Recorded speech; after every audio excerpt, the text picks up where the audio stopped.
calm in first class shattered with one sentence. "Sir, we're going to need you to give up seat 1A for a priority guest."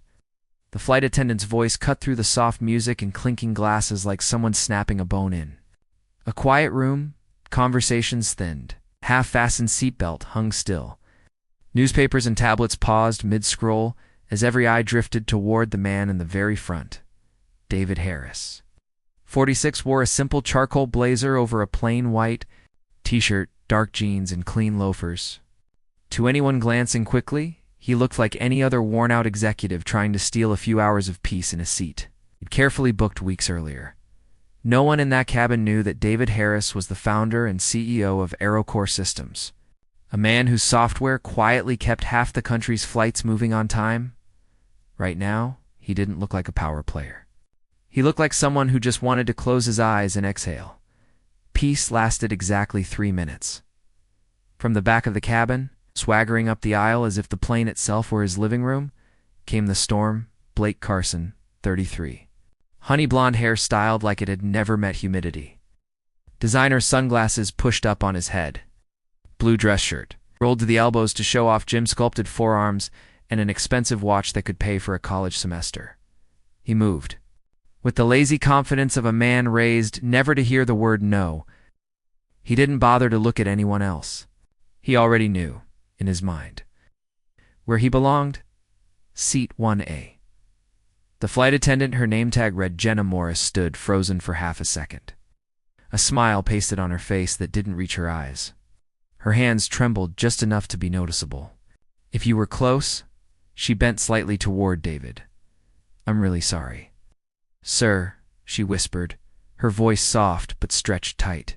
"There was a system issue." Seat 1A was set aside for a high-priority passenger. The word priority landed in the cabin like a slap. David lifted his head. Not slowly, not sharply, just deliberately. His eyes weren't wild or angry. They were calm, steady, but holding the weight of years of being waved aside. Talked over, mistaken for someone smaller than he was. He glanced once at his boarding pass, still tucked into the pocket by the window. "My ticket says 1A, he said. "I booked it 3 weeks ago. Why am I the one being asked to move?" The question fell between them like a stone dropped into shallow water, no splash. Just a hard, simple impact. A man across the aisle pretended to keep reading his financial magazine, but tilted it just enough to see. A younger passenger discreetly lowered his noise-canceling headphones. An older woman stopped scrolling her tablet, finger hovering above the screen. Jenna's eyes flicked past David toward Blake, who had now stopped a few feet away, arms folded, jaw tilted upward, like a prince waiting for his carriage to be cleared. The look on her face was not confusion. It was fear. "If you would move to seat 3C, Jenna murmured, "we'll make sure you're taken care of. Drinks, compensation. We'll do our best for you," David said. His voice wasn't loud, but the way it landed in the cabin made the overhead lights feel brighter. In the second row, a silver-haired woman with sharp hazel eyes lifted her chin. Linda Hayes, 62, adjusted her glasses and looked straight at Jenna. "His ticket says 1A, she said clearly. "Is in 1A. Looks like the math is done." A hush rolled through the cabinet. Chaotic. Just dense. Something inside David shifted at those words. It wasn't pride. It was recognition.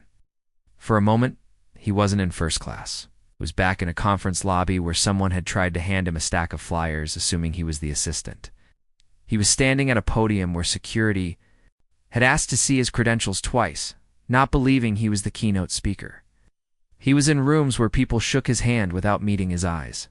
He looked at Blake, now close enough that David could smell expensive cologne and entitlement. Lips curled into a half-smile. "This seat is reserved," Blake said calmly. "I always sit here. The crew knows me. I fly this route every week." He said it like gravity, like a law of nature. David turned his head fully now, giving Blake his full attention. His gaze didn't flare. It simply focused, like a lens sharpening.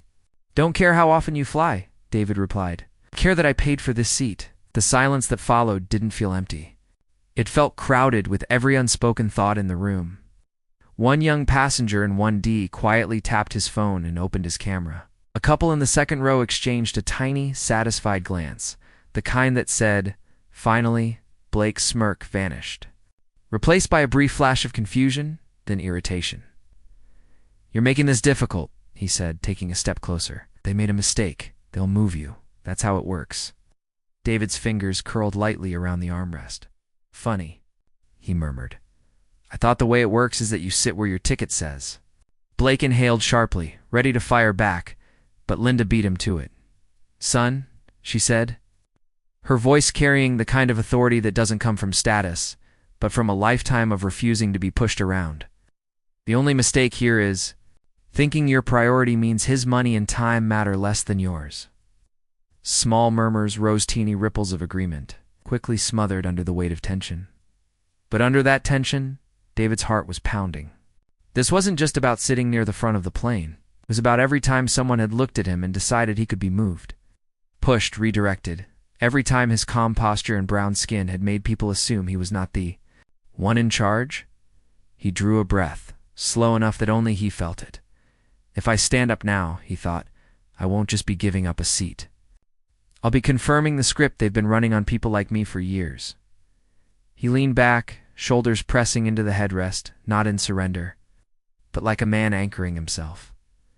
"I'm not leaving this seat," he said. The sentence wasn't elevated. It didn't sound like a speech, but it turned the cabin into a pressure cooker. Blake's jaw hardened, shifted his weight like someone not used to facing resistance. "Jenna," he said, without looking at her, "call your supervisor." The flight attendant swallowed hard. Her eyes flicked toward the front of the cabin, where a blue curtain separated first class from the rest of the aircraft and from the next level of authority. "Yes, Mr. Carson," she whispered as she stepped. Away, Linda watched her, a blend of empathy and anger in her gaze. David could feel Linda's support like a hand on his shoulder. Still, there was no triumph in him. This wasn't a game. It was something he had been trying to outrun his entire career. And today, somewhere high above a runway, they hadn't even left yet, he realized. They had picked the wrong man to quietly move out of the way. The storm hadn't broken yet, but seat 1A had already stopped being just a seat. It was about to become a line in the sand. The curtain at the front of the cabin swept aside with a sharp rustle. Like a stage cue no one had agreed to, in stepped Tom Granger, the lead flight supervisor, early 50s. With the rigid posture of someone who measured his value by how strictly he could follow orders. His navy jacket was pressed to perfection, wings pinned straight over his heart, expression carved from someone else's rulebook. "Mr. Harris," he said, stopping beside seat 1A. "I'm Tom, the onboard supervisor." His voice was smooth, rehearsed. "I'm going to need you to cooperate and move to another seat." Tom shifted just enough that part of his shadow fell over David's knees, subtle, but intentional. Jenna stood behind Tom now, eyes down, hands clasped so tightly her knuckles were nearly white. David looked up, meeting Tom's gaze evenly. "Cooperate with what?" he asked. "I'm in the seat printed on my boarding pass." Tom's jaw flexed. "Seat 1A is reserved for one of our elite customers," he said. "Mr. Carson is a top-tier frequent flyer with our airline. This seat is always blocked for him. There was a system issue during booking, and your reservation slipped through. We apologize, but we need you to relocate so we can depart on time." The words "elite customer" and "slipped through" crawled under David's skin. Behind Tom, Blake stood with his arms folded again, chin slightly lifted. The look on his face said everything. "See, this is how it's supposed to go. In row 2, Linda." Let out a sharp breath. "Hold on," she said loudly enough for most of the cabin to hear. "You're telling this man he slipped through into a seat he paid for?" Tom flicked his eyes toward her, irritation flashing and vanishing in a heartbeat. "Ma'am, we're just trying to resolve this as smoothly as possible for everyone." "For everyone?" she shot back. "Or just for the one man you've decided is more important?" A few phones rose higher, no longer pretending to be discreet. Tom ignored them. "Mr. Harris," he continued, "if you refuse to cooperate, this flight cannot depart. That means every passenger here will be delayed because you chose not to move. That's not fair to anyone. There it was, the threat dressed as concern. A young man in 1D muttered under his breath. Classic. Blame the person being pushed. David didn't look at him. He kept his eyes on Tom. My boarding pass says 1A, he said, slower this time, each word spaced out like a line on a contract. I checked in on time. I followed your rules.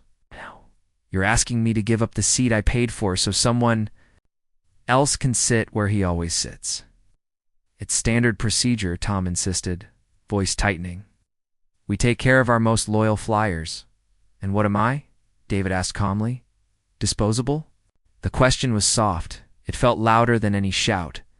Blake laughed under his breath, sound low and mocking. Look, Blake said, stepping closer, careful not to sound openly aggressive. Just impatient. This doesn't have to be a big deal. They'll put you somewhere else up here. You'll still get your champagne. Why are you being stubborn over a chair? Linda's head snapped toward him. It's not a chair, she said. It's treatment. It's respect. Something you clearly haven't had to worry about in your life. Face, staining his neck.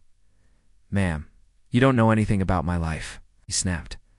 I know enough, Linda replied, eyes narrowing. I know what it looks like when privilege expects the world to slide out of its way.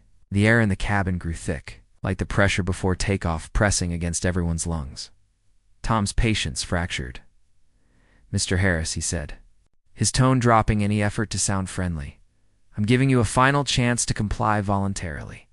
If you don't, we will have to consider removing you from this flight under our disturbance policy. Jenna flinched at the word removing. David studied Tom's face, every line, every twitch. He saw exactly what was happening. A man with limited, real authority clinging to the one tool he had, pressure. But David had spent his life navigating rooms where power was real. It's not just worn on a uniform. He set his folder down on the tray table with deliberate care. It made the lightest thud, but in the quiet it sounded like a gavel. I'm not yelling, he said. I'm not threatening anyone. I'm sitting in the seat I paid for. You are choosing to call that a disturbance because you don't want to upset a top-tier customer. Tom's nostrils flared. You are refusing a direct instruction from the crew, he said. That alone is grounds, actually, Linda cut in. What I'm seeing is an airline using its authority to help one rich boy steal a seat from another paying passenger. Murmurs swelled again, louder this time, in the second row. A middle-aged man in a Suteric Malone, 55, closed his laptop with a sharp click. She's right, Eric said. If his boarding pass says 1A, he's not the problem. Your system is. Fix your system. Don't punish the person who followed it. Tom's eyes darted from Linda to Eric to the phones pointed their way. His confidence faltered for the first time. This isn't just a passenger anymore, he realized. It's an audience. He leaned closer to David, dropping his voice, but still loud enough to leak. You're making this worse than it needs to be, Tom hissed. Move seats. We'll give you a voucher. Some bonus miles, whatever you want. David's gaze didn't budge. I want what I already paid for, he said, for a heartbeat. Everything held still. Then Blake's voice slithered through the pause. They don't want to say it. He muttered, just loud enough to be heard in the nearby seats, but he's not like the people who usually sit here. The sentence wasn't even complete before regret flashed in Blake's eyes. But it was too late. The words hung in the air, ugly and clear. Linda's grip on her armrest tightened so hard, her knuckles turned as white as Jenna's. Eric shifted forward, eyes burning. Jenna inhaled sharply as if she'd been slapped. David didn't flinch. He turned slowly toward Blake, his face strangely calm. You're right, David said quietly. I'm not like you. I don't think my name or my status lets me take what belongs to someone else. Soft collective exhale rippled through the cabin. Some passengers smiled, not with amusement, but with the satisfaction of seeing someone finally say what no one else could. Blake's expression twisted, torn between anger and humiliation. Tom looked around and saw nothing but cameras and condemnation. He straightened. His jacket, grasping at what control he thought he still had, Mr. Harris, he said stiffly, this is your final warning. If you remain in that seat, we will escalate this to ground security. You will be removed from the aircraft. The threat landed. Heavy Jenna raised a hand to her mouth. Linda closed her eyes briefly, bracing. Eric frowned, jaw clenched, as if watching a train approach a broken bridge. David sat up a little straighter. When he spoke, his voice carried a new weight, like a door quietly locking from the inside. If you drag me out of this seat, he said, every person recording right now will have proof that you're airline. Threw out a paying customer to protect a man who thinks the rules don't apply to him. Tom froze. Blake swallowed. Jenna's eyes filled with tears she refused to let fall. David wasn't finished. Go ahead, he added. Call whoever you need. But whatever happens after this, that's on you. The cabin didn't roar. It didn't. Need to? The silence that followed felt like the moment a match is struck in a room soaked with fuel. The curtain at the front of first class snapped open again, but this time it didn't sound like fabric. It sounded like trouble arriving. 2 new figures stepped through. The first was Mark Ellison, 49, the airline's ground operations chief for that route. Tall, rigid posture, suit so crisp it looked vacuum-sealed, shoes polished like mirrors.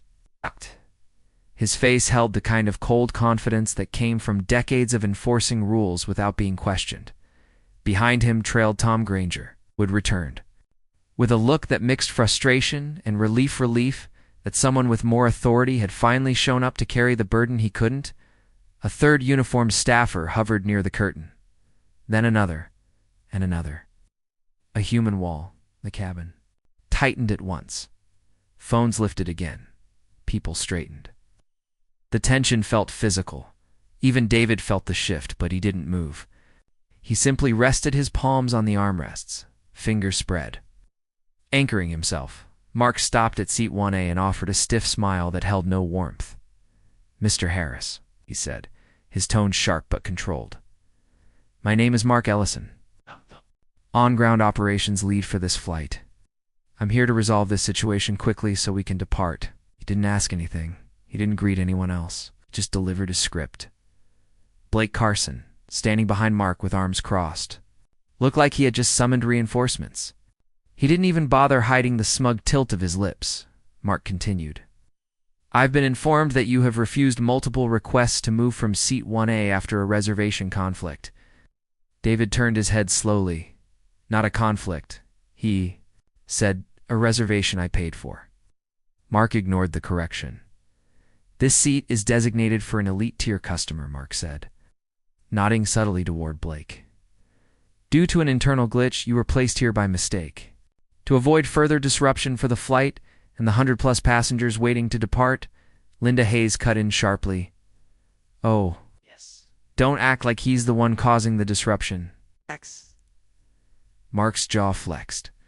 He didn't turn toward Linda. He didn't want to legitimize her. Ma'am, Mark said tightly, this matter is between the passenger and airline staff. I ask that others refrain from interfering. Linda narrowed her eyes. Interfering, she repeated. That's what you call pointing out the truth. Eric Malone closed his laptop again and leaned forward. You're going after the wrong person, he said. He isn't breaking any rule. Your system made an error, and you're trying to fix it by steamrolling a paying customer. Mark refused to look at him. His focus stayed locked on David. Double quotes, Mr. Harris, Mark said. I am giving you a final directive. Move to the alternate seat we have assigned, or we will escalate this further. This is your last opportunity to comply without consequence. The threat wasn't hidden anymore. David's pulse didn't change. His expression didn't shift. Something in the air changed just a degree, like a quiet voltage beginning to hum.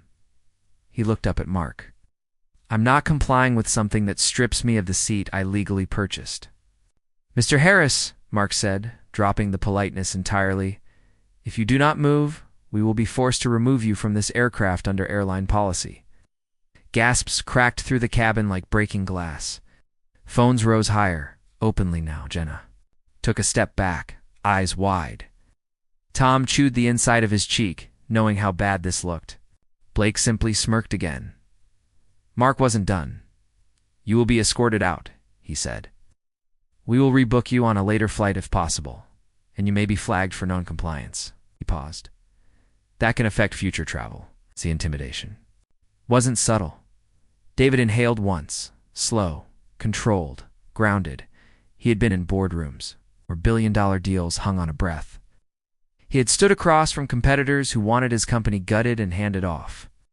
He had survived walls of bias, silence, shrugged dismissals, and condescending smiles. He had faced pressure far heavier than this. He looked up. His voice didn't rise. It didn't shake. You've repeated your threats, David said. Now it's my turn to ask a question. Mark blinked, thrown off. David leaned slightly forward, not aggressive, but unmovable. Are you saying?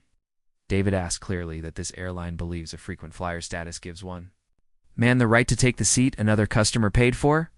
The silence snapped into place like a trap. Mark didn't answer. He couldn't. There were too many witnesses. Phones recording, passengers watching.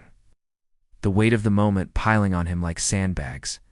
Eric broke the silence. He won't answer. Because we already know what the answer is. Linda shook her head, her voice low and steady. They're humiliating him. That's what this is. Blake suddenly lost his patience. Oh, come on, he snapped. Why are you people acting like this is some big injustice? It's a seat I always sit in. You're all making a mountain out of nothing. Linda glared at him like she could cut steel. And you, she said, are used to always getting your way. That's the only reason we're here, Blake scoffed. You people don't get it. He's not.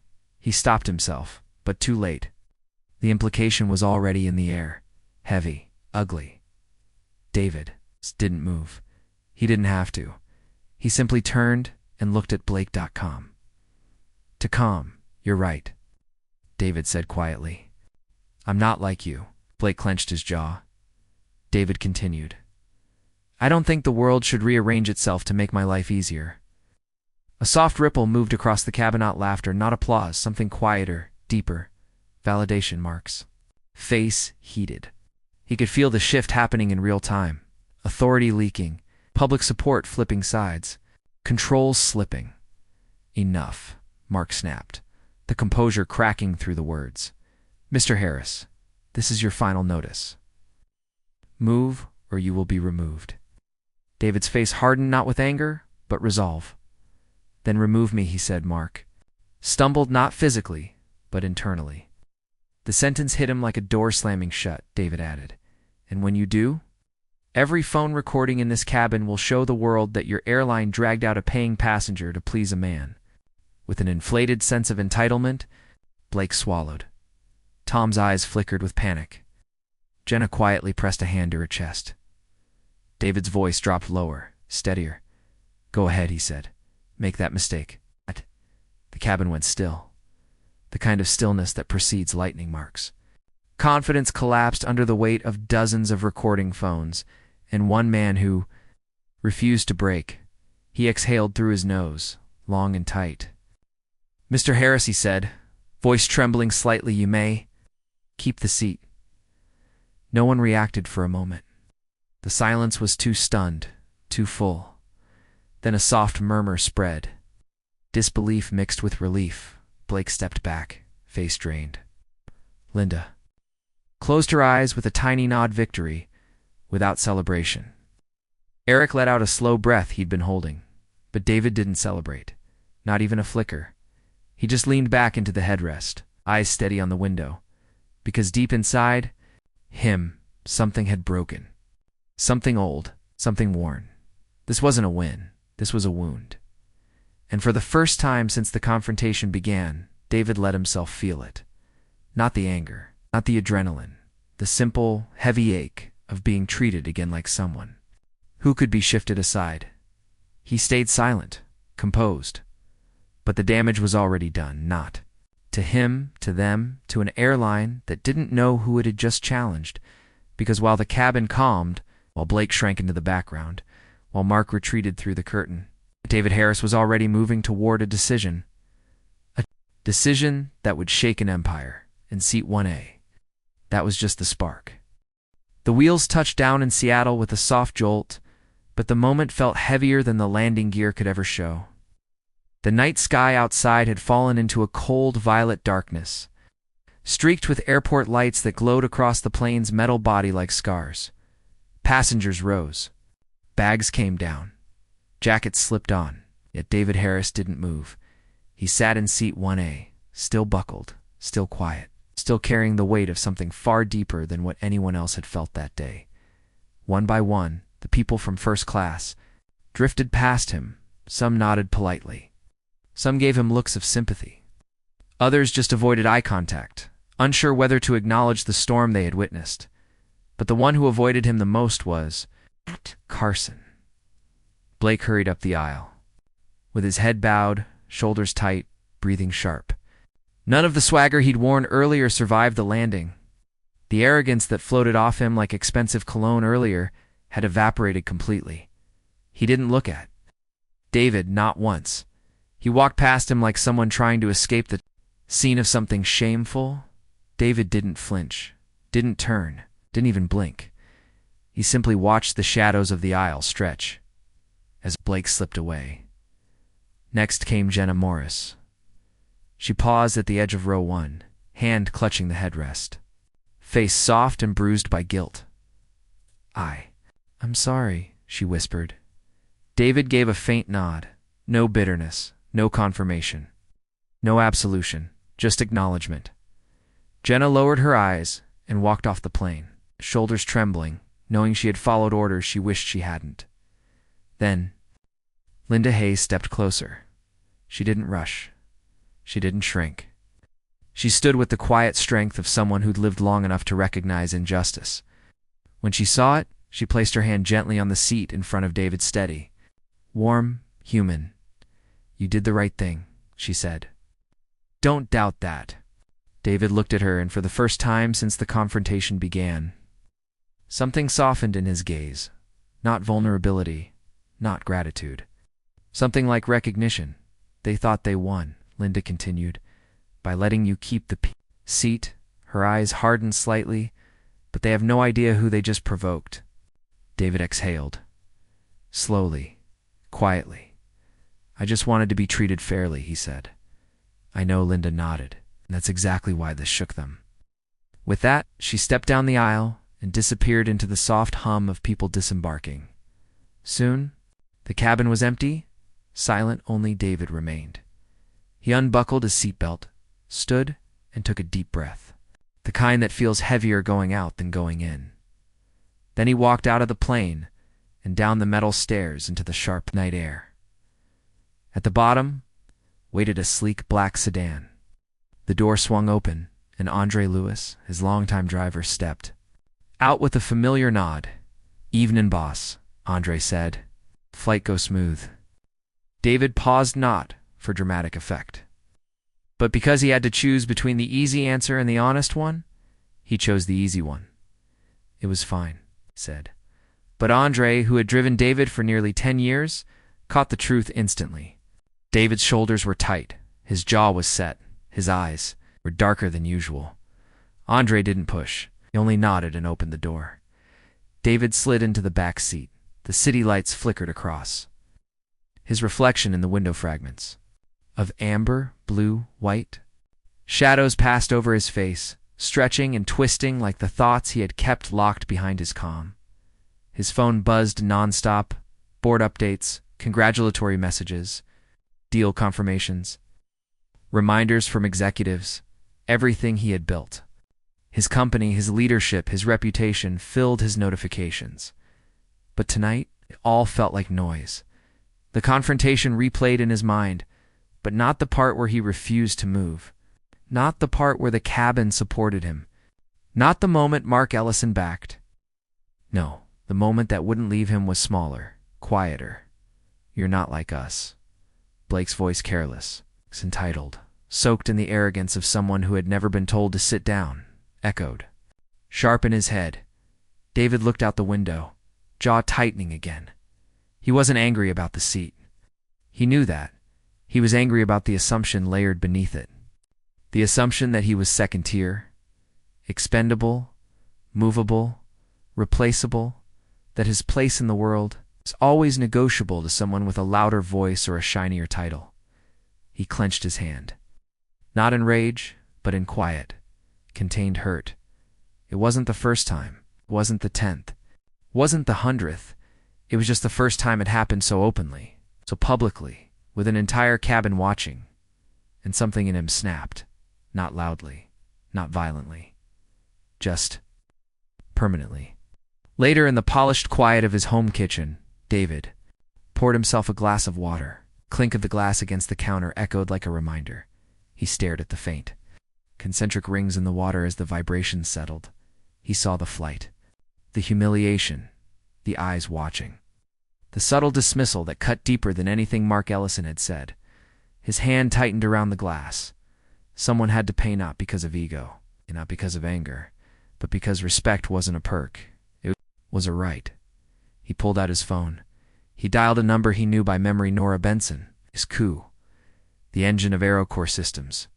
She answered on the second ring, voice weary, strained from late-night work. "David, it's late." "What happened?"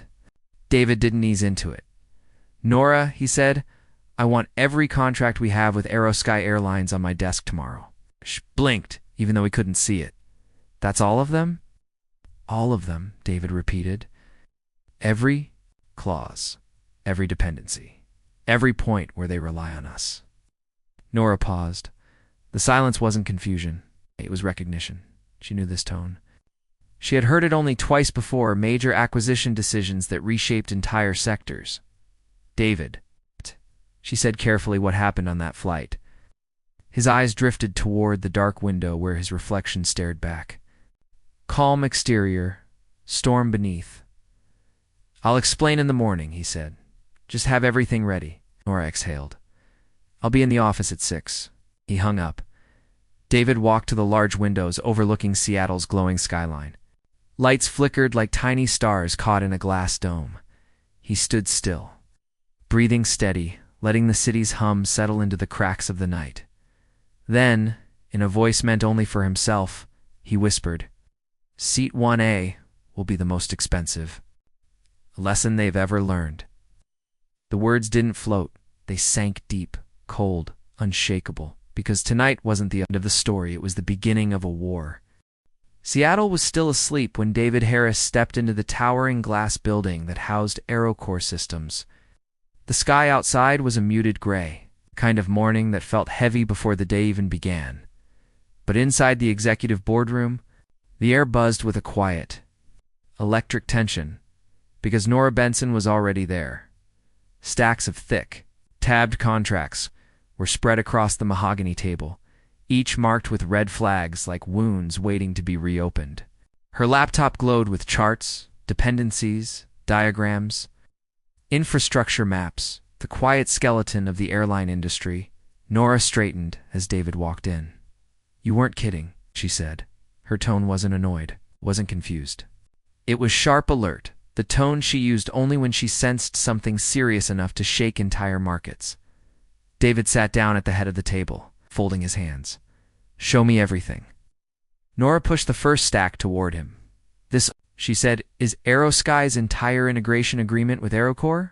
34 primary clauses, 18 technical dependencies, hundreds of minor auxiliary points." She tapped the red tabs. "Every one of these is a spot where Aerosky depends on us completely." David opened the first folder. The paper was crisp, the ink sharp. With every page, the raw truth grew clearer. Aerosky wasn't just a client. They were tethered to AeroCore's heartbeat. Completely, Nora leaned forward. "Aerosky's systems rely on our scheduling engine, our maintenance predictor, our load balancer, our departure and arrival synchronizers, and their entire crew rotation. Algorithm," she slid a second binder to him. "This one shows every subsystem that goes down if we don't treat Aerosky as priority." David scanned the pages calmly, but his jaw tightened, almost imperceptibly. Nora watched him. "What happened? On that flight?" she asked gently. David's eyes flickered. He didn't tell her the whole thing, not yet. He wasn't ready to unpack the humiliation, the assumptions, the quiet cuts hidden under polite threats. Instead, he answered the only part that mattered. They treated me like I didn't belong, David said quietly. Like I could be moved whenever it suited them. Nora's expression darkened. She had seen this before, not on planes, but in boardrooms, negotiations, conferences, places where David had built his empire brick by brick, while people underestimated him at every turn. She understood without needing the details.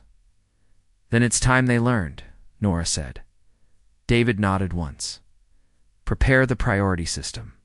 Nora opened her laptop and brought up a large screen on the boardroom wall. A digital dashboard appeared, a blue interface laced with moving nodes and blinking hubs. The priority coordination engine, Nora said. Ow. Our traffic controller. For every airline we service, the entire system pulsed with data. Every movement was monitored in real time. Nora pointed to Aerosky's identifier. ASO1 sitting near the top of the priority list. Once you confirm, Nora said, Aerosky. Moves to the bottom. No exceptions. No fast tracking. They wait behind every other airline. David stared at the glowing icon. He took a breath. Not deep, not hesitant, just steady. As of this moment, he said, Aerosky is no longer a priority client. Nora clicked once. A soft chime echoed, barely audible, but powerful enough to tilt an empire. The icon dropped. Then rapidly, Aerosky's node sank through the network. Map until it hit the bottom tier, and then everything changed. Maintenance sync timers slowed. Pilot rotations lagged. Departure sequencing drifted out of alignment. Data updates queued up. Behind other airlines, support requests began stacking unnoticed at first, then visibly piling like bricks. One subtle shift triggering a chain reaction too. Large to stop. Nora exhaled as she watched the dashboard updating. This is going to hit. Then by noon, she said. David didn't look away. They need to feel it. Nora hesitated. David, when you say feel it, how far is this going? David turned his head, meeting her eyes. This isn't revenge, he said. Nora raised an eyebrow. Then what is it? Correction. The word was soft, calm, final. Nora nodded, understanding fully. By noon, the cracks appeared in Chicago. Red alerts flickered across Aerosky's operation screens in Atlanta. Passengers gathered at crowded gates, confused faces, anxious voices rising as delays stretched in Denver. Pilots waited for crew sync updates that never arrived in Boston. Maintenance teams stared at frozen data feeds. One technician muttered, under his breath, I've never seen the system this slow. Not once. Another whispered, did someone break something? No one knew the truth. Not yet. Meanwhile, back in Seattle, the boardroom felt unnaturally silent. David stood by the window overlooking the skyline. Nora approached him with her arms crossed. Aerosky has called 4 times, she said. Then wait, David replied. They're asking for an emergency escalation. No priority, David said. No exceptions. Nora nodded. She watched him carefully. You know they're going to panic soon, she said. David didn't turn. I'm aware. And when they realize what happened, they'll learn. David said quietly, that respect isn't optional. It's the foundation. Nora inhaled slowly. Is this about the seat? She asked. David shook his head. It's about what that seat represented. He finally looked at her. The assumption that someone like me doesn't belong there. Nora didn't answer.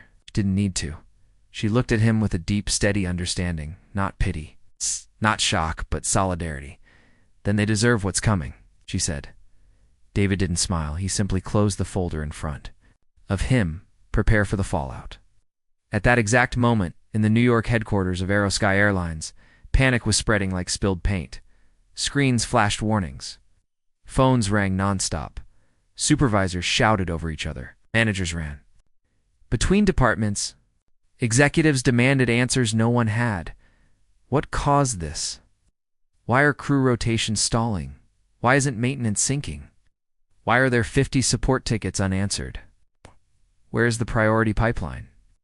And finally, the question that silenced the entire room. Why isn't AeroCorps answering our calls? The operations director swallowed hard. They said, we're being processed. According to contract. Every head turned, and we're no longer a priority. Silence, cold, sharp, stunning, then slowly, painfully slowly, the truth clicked into place. Someone had pushed the wrong man in seat 1A, someone with more power than they realized. Someone whose quiet refusal was now shaking the foundations of their airline. Someone named David Harris. By late afternoon, the chaos inside Aerosky Airlines headquarters in New York had metastasized into full-scale internal collapse. The operations floor, normally sleek, controlled and pulsing with orderly data streams, now looked like a command center during a national crisis. Phones rang nonstop. Supervisors barked orders that no one could execute. Technicians sweated over stalled systems, and the massive digital wall that displayed the airline's live operational status was a battlefield of blinking red alerts. Crew sync failure. Maintenance lag, data backlog, route sequencing delay. Priority channel idle. It was a visual representation of a company losing control of its own bloodstream. At the center of the storm stood Ray Coleman, Aerosky's CEO, a man usually composed, always calculating, a leader known for icy calm. Even under pressure, not today. Today. Ray looked like someone watching their house catch fire from the inside out. His voice thundered across the floor. Why are we still not receiving updates from AeroCorps? A trembling tech manager answered, yes, sir. They said we're being processed according to the standard queue. Ray blinked. Once. Twice. Standard queue. He repeated, voice dangerously low. We've been a priority client for 8 years. Another voice from behind added, not anymore. Ray spun around. Explain. Director of Systems Integration swallowed hard. We checked again. Our identifier is no longer in the priority tier. We're at the bottom of the list. The words hit the room like a bomb. Someone gasped. Someone whispered a prayer. Someone cursed under their breath. Ray pressed a hand to his forehead. Who approved removing us from the priority list? Silence. A silence so painful, so tight, that the air itself seemed afraid to move. No one answered. No one needed to. Because a name had already begun floating around the office all morning, spoken in whispers. Behind screens, in corners where cameras couldn't see, a name connected to the man they'd tried to force out of seat 1A, David Harris. Meanwhile, in Seattle, inside AeroCorps' command center, David stood before the panoramic glass window overlooking the city. The sky beyond was shifting into a deep, moody blue. Nora Benson joined him quietly, her tablet in hand. Aerosky has called and emailed 16 times in the last hour, she said. Their tone is desperate. David didn't turn, no priority. Responses, understood. Nora hesitated, then added, 2 other airlines have asked if we're cutting ties with Aerosky. People are noticing. They will notice more soon, David said. His voice wasn't angry. It wasn't triumphant. It was controlled. Measured. Cold. The voice of someone who had carried humiliation quietly his entire life, and had finally decided he wouldn't carry it anymore. Ray Coleman stormed into the executive boardroom. His cheeks flushed, tie loosened. Eyes burning, chairs scraped as senior executives scrambled to follow him. On the massive conference table, scattered printouts displayed graphs, outage timelines, passenger complaints, social media flames, the unmistakable downturn in Aerosky's operational heartbeat. Ray slammed his hand on the table, so hard it startled even his closest advisors. I want to know exactly what caused this. Right now. The CFO cleared his throat. There's a rumor that this began on a flight from Atlanta to Seattle. Ray frowned. A rumor? The CFO nodded. A passenger refused to give up seat 1A. Staff tried to force him to move 4A. VIP, it escalated.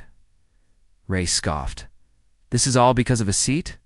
Stephen Boyd, head of operations, spoke next. It wasn't the seat, Stephen said. It was the passenger. Ray stared. The director of public relations slid a printed report toward him.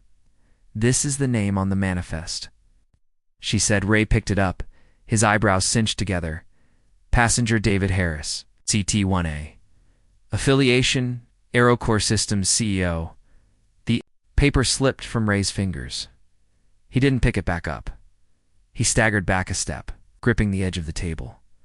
Someone whispered, "That's the man who runs the entire infrastructure that keeps half the country's flights operating." Another whispered, "He's the one behind the scheduling engine." Another, "He's the architect of their predictive maintenance AI." Ray's voice cracked. "Oh my God." The room fell silent. Every executive understood immediately. This was not a business dispute. This wasn't a glitch. This wasn't a delay incident. This was a catastrophe born from humiliating the wrong man. Man with the power to tighten or loosen. The bolts holding the airline's operations together, a man they had tried to drag out of a seat he had paid for, and now he had dragged them into freefall. Ray leaned over the table, palms flat, breathing hard.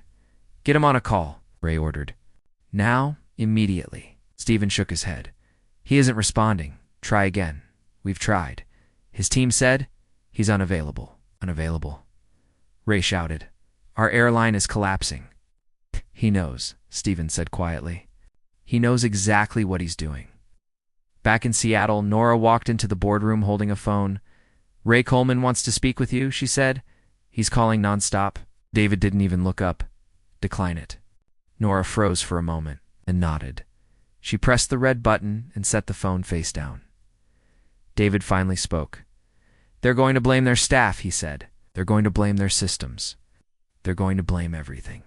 Except the truth." "And what's the truth?" Nora asked. "That they treated me like I didn't belong there. Like they were doing me a favor by letting me stay." Nora's jaw tensed. "People forget you're the one who built the framework that keeps their entire company alive." "They don't forget," David corrected quietly. "They just never cared." He turned toward Nora. "And now they will." In New York, Ray Coleman sank into a chair, rubbing his temple with shaking fingers. "We can't survive without AeroCore." "Priority," he whispered. Stephen nodded grimly. "I know." Ray looked around the boardroom at the frightened eyes of his executives, at the screens filled with red warnings, at the unfolding disaster. "This could bury us," he said. Then he asked the question everyone feared. "What exactly did we do to him?" Stephen exchanged looks with the others. Then he said carefully, "He refused to give up his seat." Ray nodded impatiently and staff threatened to remove him. Stephen continued. "They cornered him. They told him he was causing trouble. They sided with the VIP." And Stephen hesitated, and the VIP made a comment. Ray's voice dropped to a deadly whisper. "What?" "Comment?" Stephen swallowed. "He implied David wasn't like us." The room froze. Ray closed his eyes, as if in pain. "Oh no," he whispered. "No, no, no. Them all." "He's not angry about the seat," Ray said. "He's angry about the disrespect." And there it was, the truth they had only now discovered. Too late, far too late. Back in Seattle, David returned to his window. The city lights shimmered. The horizon glowed. And the faintest trace of dawn crept upward. Nora approached him slowly. "What's next?" she asked. David's voice was low, steady, unshakable. "They wanted to show me my place," he said. He looked out at the skyline. "Now I'll show them theirs." The storm had begun.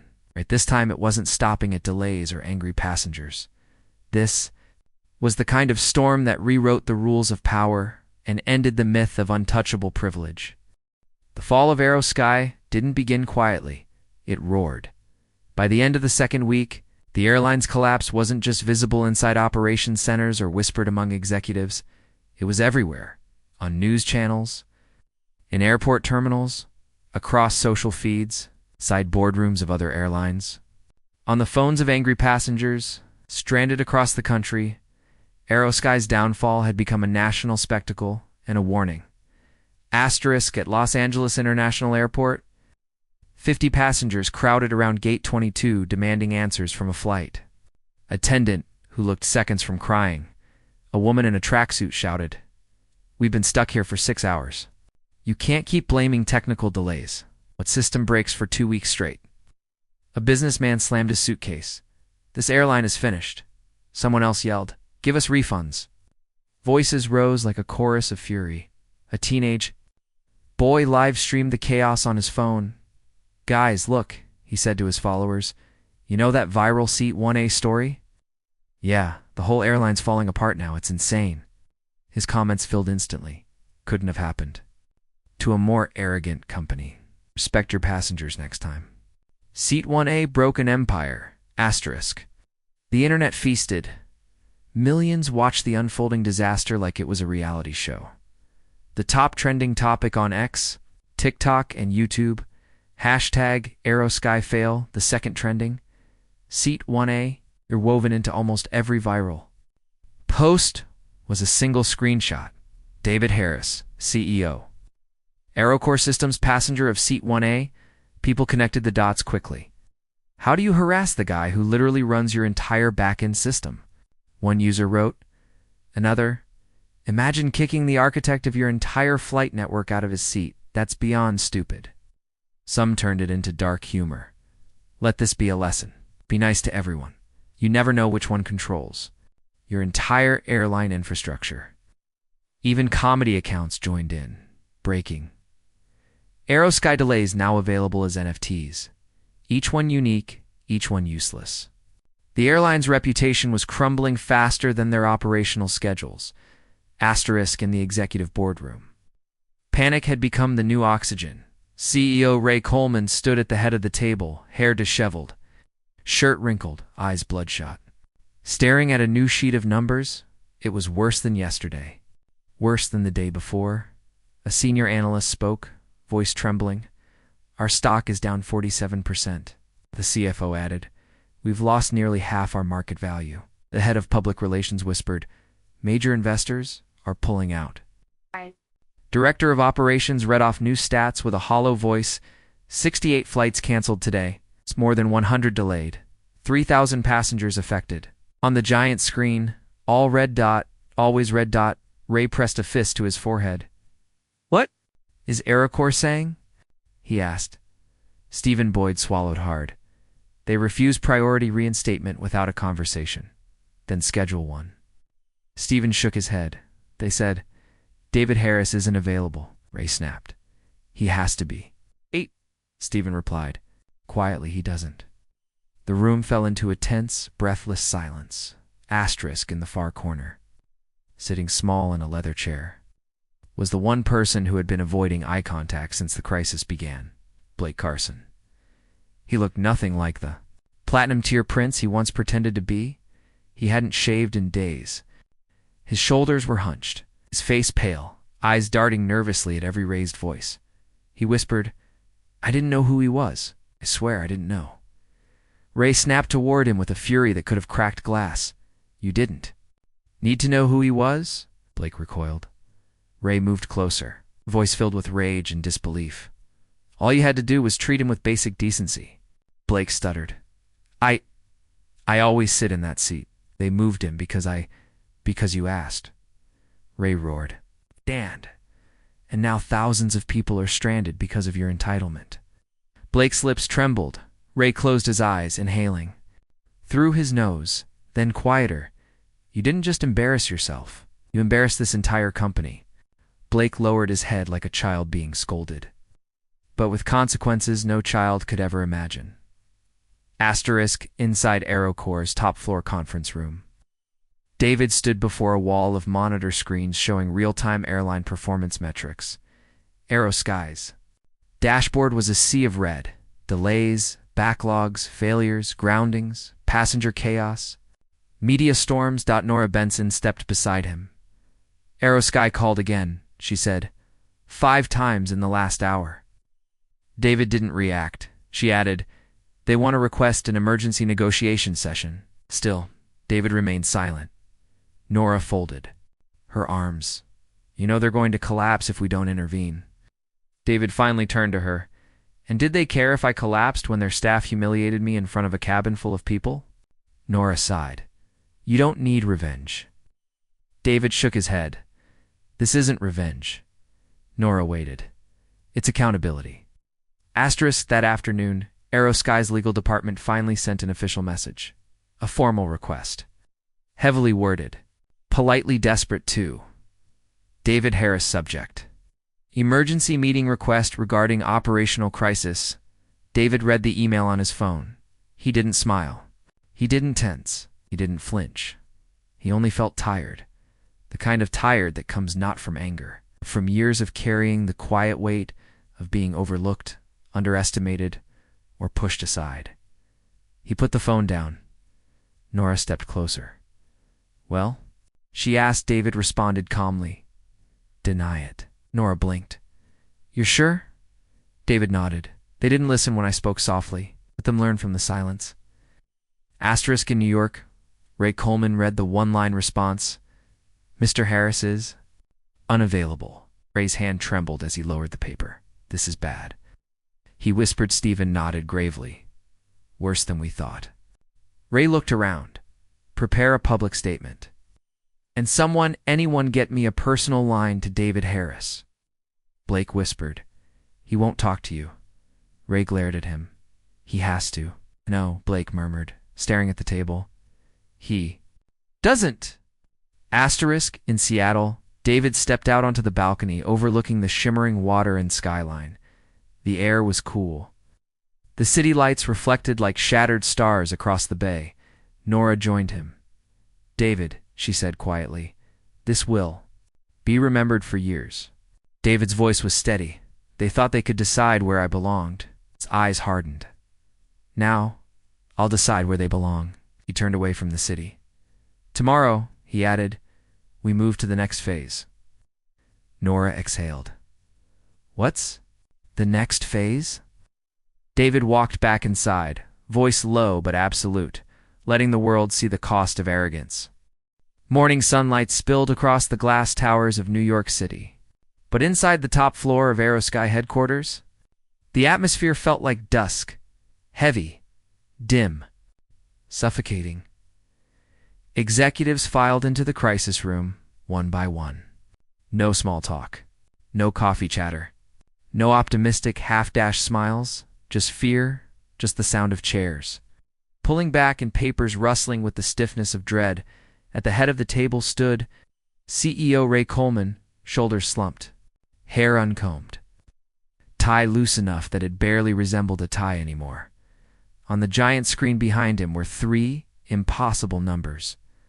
83 flights canceled, 177 delayed 52. 100 passengers impacted in, a graph showing Aerosky's stock price in free fall. Ray tapped the table twice to quiet the murmurs.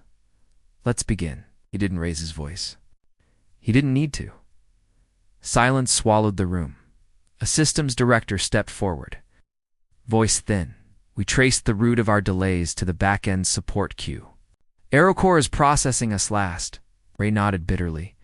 Because we're no longer on priority, another director spoke. Audience sentiment is plummeting. We're the #1 trending topic for the wrong reasons. Our reputation is in pieces, Ray finished. The PR chief stepped up. There are thousands of viral videos blaming us. People are calling us the most arrogant airline in America, senior advisor added. A petition demanding we review our handling of passengers has reached 7 lakh signatures. Ray rubbed his temples. I don't need the numbers, he said. I need solutions. A long pause. No one had solutions. Just fear. In the corner sat Blake Carson, the VIP whose sense of entitlement started everything. He was nearly unrecognizable, unshaven, eyes swollen, sweat pooling at his temples, a trembling leg that wouldn't stop shaking. Every few minutes he whispered small apologies to himself, as if rehearsing something no one wanted to hear. When Ray turned toward him, Blake froze. You did this, Ray said calmly, too calmly. Blake swallowed.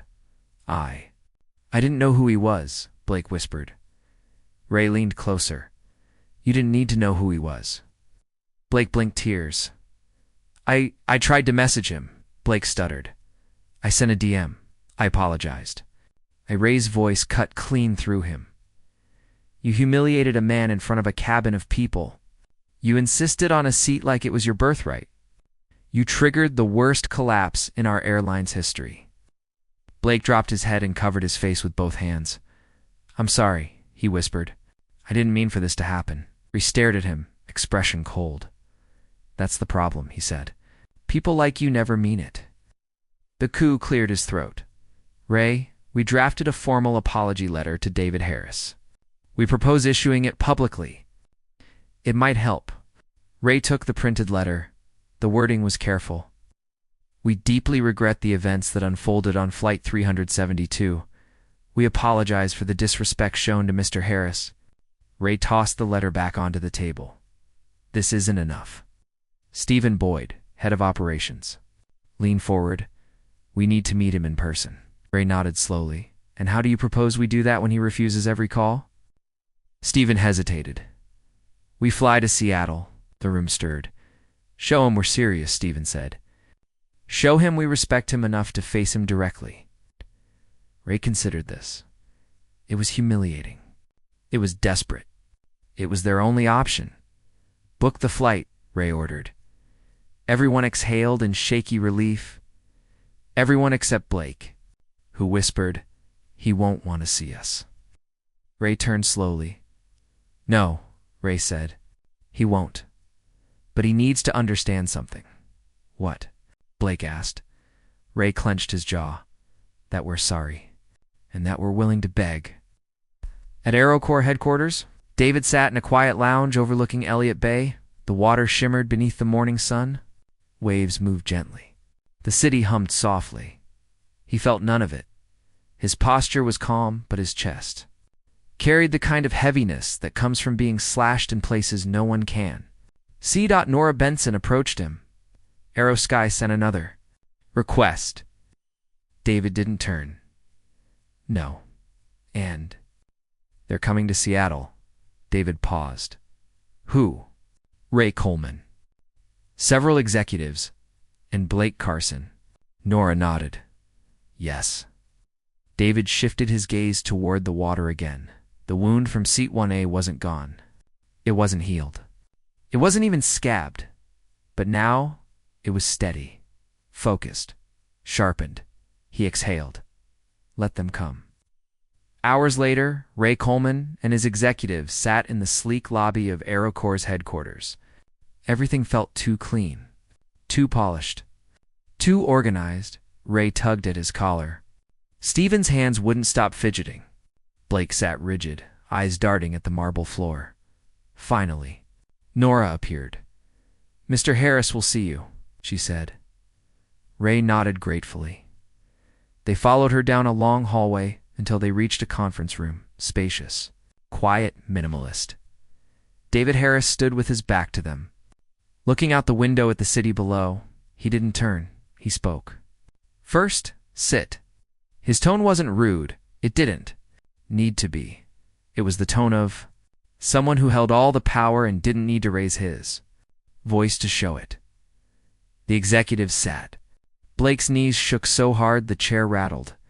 David finally turned. His face was calm, expression unreadable, eyes sharper than any of them remembered. Ray spoke first. Mr. Harris, thank you for seeing us. David tilted his head slightly. I didn't do it for you. Ray swallowed. We owe you an apology. A sincere one. Blake opened his mouth, but no sound came out. David's gaze flicked toward him, a single glance that made Blake shrink back into his. Chair. Ray continued. You were treated with disrespect, harassed, threatened, humiliated. We failed you? David said nothing. Ray's voice cracked. We know the consequences we're facing. And we know we deserve them. Another silence. Deep, uncomfortable, heavy enough that Blake felt it press against his chest. Ray leaned forward. Mr. Harris, tell us what it will take to fix this. David didn't blink. You can't fix it. The words hit harder than any crisis report. Ray's shoulders dropped, but David continued. You can learn. Ray nodded slowly. What do you want us to do? David looked at each of them one by one, at Stephen, at the coup, at the PR director, then finally at Blake. And when he spoke, it wasn't loud, it was calm, measured, cold. I want you to change the culture that made this possible? Blinked. David continued. I want you to train your staff to treat every passenger like their seat matters. I want you to remove the entitlement that rewards arrogance. I want you to understand that being a VIP doesn't mean someone else is disposable. Blake's head dropped as if the words were pushing him down. David stepped closer. And I want your company to make this public. Ray nodded. Yes, of course. David held up a finger. Not an apology. Ray frowned. Then what? A commitment, David said. To treat your customers with dignity. Ray softened. We can do that. David nodded once. Good. Ray breathed out, relieved, but David wasn't finished. Your priority status with us, he said, is gone permanently. Ray's face drained. Stephen flinched. Blake closed his eyes. David added, You will rebuild from the bottom. Like everyone else, the executives stared at him. Stunned, Ray finally nodded. I understand. Hey, David. Turned back toward the window. You may leave now. The meeting was over. Ray and the executives walked out of AeroCorps headquarters in silence. No words. No excuses. No final attempts at negotiation. Just the sound of shoes clicking against the marble floor. Out on the sidewalk, Ray looked at Stephen. What now? He asked. Stephen exhaled. Now, we rebuild. Blake stood behind them, trembling, whispering. It was just a seat. Ray turned slowly. No, he said. It was never about the seat. He looked back at the towering building behind them. It was about the man sitting in it. The world didn't end for Aurora Skyways in a single moment. It ended in pieces, in missed connections and angry passengers, in screaming parents holding crying children, in executives staring at screens that no longer obeyed them, in shareholders erasing the company from their portfolios, and the strangest part, it all traced back to a quiet man in seat 1A who refused to stand. Asterisk, the morning Aurora released their official apology. The internet split it open within minutes. A trembling spokesperson stood before cameras. Reading from a sheet with shaking fingers, we acknowledge unacceptable actions taken by our crew. We failed to uphold our values. We deeply regret the treatment of Mr. David Harris. But the comments came like arrows. Now you're sorry? Where was this energy on the plane? Respect people before you need them. This wouldn't have happened if you treated him like a human being. Passengers who'd witnessed the incident posted their own videos, shaky footage of the confrontation, the threats, the humiliation. One comment hit harder than all the rest. The problem isn't a seat. It's a culture. The truth was out. Asterisk, 2 days later, David Harris sat in his office. Not triumphant, not angry. Just tired. So tired. A knock sounded at the door. His assistant stepped in. They're here. David didn't ask who. He already knew in the conference room. Ray Coleman, Stephen Boyd, the PR director, and a pale, shaking Blake Carson sat waiting. The room was silent. David entered. Calma Stone. Ray stood first. Mr. Harris, thank you for meeting us. David pulled out his chair without responding. Ray continued, voice cracking. We came to apologize. Truly apologize. We treated you with disrespect. We embarrassed you. We acted with arrogance, and we've paid the price. David said nothing. Blake swallowed hard, then forced himself to speak. I'm sorry, Blake stammered. I was wrong. I shouldn't have. David held up a hand. Blake fell silent instantly. I don't need your apology, David said quietly. What's broken isn't between you and me. It's inside your airline. Ray nodded. We know. David leaned back. I reviewed your letter. I saw your proposed fixes. Your new training protocol? Your internal reforms.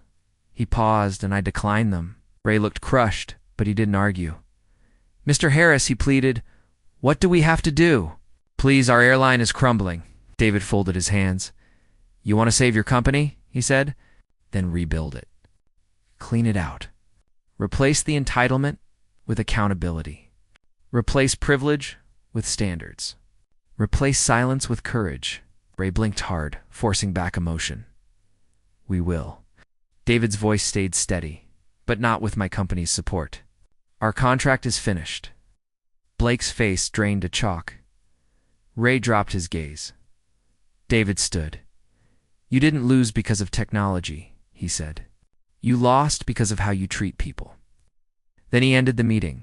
No handshake. No dramatics. No revenge, just truth, and truth was heavier than punishment. Asterisk in the following days. News outlets reported the inevitable. Aurora Skyways files for Chapter 11 restructuring. Every expert blamed poor leadership. Operational failures. Cultural decay. Repeated arrogance. But beneath all the headlines, buried between numbers and charts, a quiet theme echoed. Respect is not optional. Employees who once feared speaking up came forward. This didn't start with one seat, a former flight attendant told a reporter. This started years ago. We were rewarded for pleasing VIPs and punished for challenging them, another added. They created a system where entitlement was treated like policy. Aurora's collapse wasn't surprising. It was overdue. Blake became a walking cautionary tale. The media tore his name apart. Memes flooded the internet. Investors cut ties with his family. Airline staff openly blamed him. Passengers recorded themselves saying, "Don't be a Blake." But the real punishment wasn't public. It was private. He lost his platinum status. He lost his preferred routes. He lost his pride. He lost any illusion that the world owed him anything. And worst of all, he realized he had been the smallest man in the largest room. For the first time in his life, Blake learned the meaning of consequences. Months passed. Apex nav systems expanded. New airlines signed contracts. Other companies adopted David's fairness-first policies as a benchmark. And the viral story of Seat One became a case study taught in business schools. Leadership failure. How one airline crashed through arrogance. At one conference, a professor summarized it. Power isn't how loudly you speak. It's how quietly you stand. Asterisk one crisp autumn morning, David arrived at the airport for a flight to Denver. No entourage. No cameras. No tension. Just a man traveling alone. It's the same way he always preferred. He walked into first class. Seat 1A. It's empty. The flight attendant approached with a gentle smile. Mr. Harris, welcome aboard. Please let us know if you need anything. David nodded, polite but reserved. He sat. This time, no one challenged him. No one hovered. No one assumed. No one questioned. He looked out the window as the engines hummed to life. He didn't feel victorious. He didn't feel powerful. He didn't feel superior. He felt at peace because he hadn't won. He had simply reclaimed something that had always been his call and respect. As the plane lifted into the sky, David closed his eyes. The world outside shrank. Clouds gathered like white mountain peaks beneath him. The sunlight warmed the side of his face, somewhere inside him. The wound from Seat 1A had finally begun to close. Not because the world apologized, but because he had stood up. Without shouting, without rage, without ego, he had held his ground. And sometimes that's enough to change everything.